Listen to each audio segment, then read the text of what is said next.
What is the legacy of Andrew Jackson as we look at his presidency in the year 2022? And were any presidents in modern times inspired in any way by Andrew Jackson? Jackson's legacy today is very contested.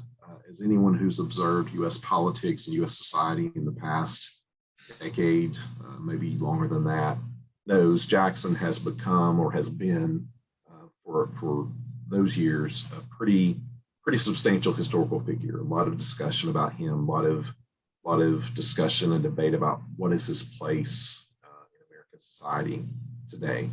I think his legacy, first of all, he is someone who believed strongly in the Union. He is someone who wanted to see the United States survive. And he took actions that he believed would perpetuate the Union.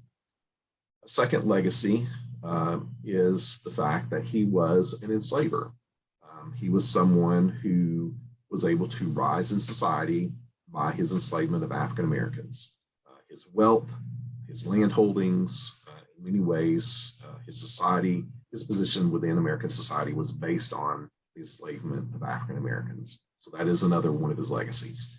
The third legacy, of course, is his removal of Native Americans, his belief that Native Americans were not equal, that they were best shunted off to the West so that white American society should flourish.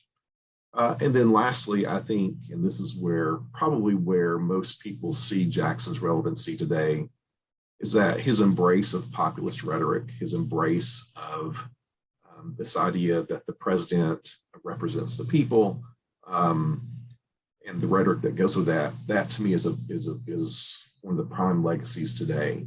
As far as presidents who have seen him as a symbol or as an inspiration, certainly the obvious example would be Donald Trump. I had the opportunity to attend Trump's visit to the Hermitage shortly after he became president. And I've told this story before. I was standing in line afterwards, after the president had departed. I was standing in line for the restroom, and there were people behind me who were talking about how Trump had studied Jackson, how he was trying to emulate him.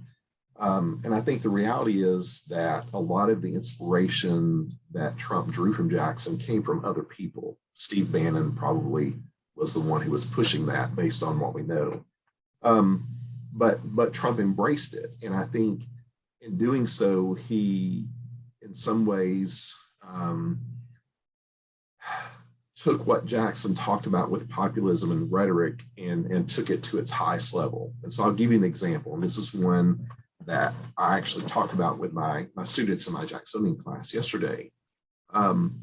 So Jackson presented himself as a populist. He presented himself as a man of the people. Yet if you had visited him, you would have seen his huge mansion, you would have seen his huge plantation, you would have seen well over 100 enslaved people laboring for him. That was not a man of the people. He was someone who was an elite Southern gentleman.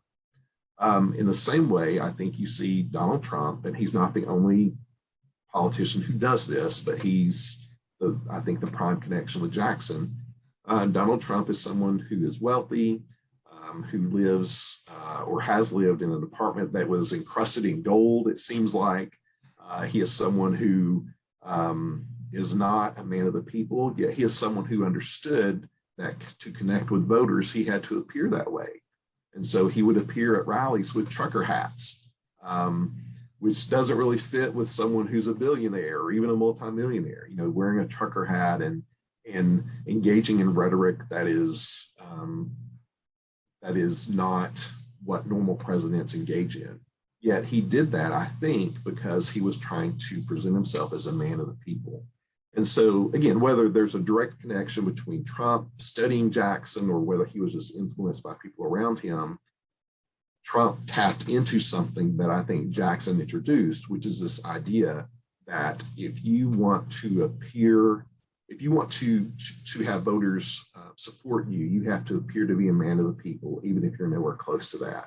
And so I think Jackson is the one who introduces that strain of American political thought, which I think was typified by Donald Trump.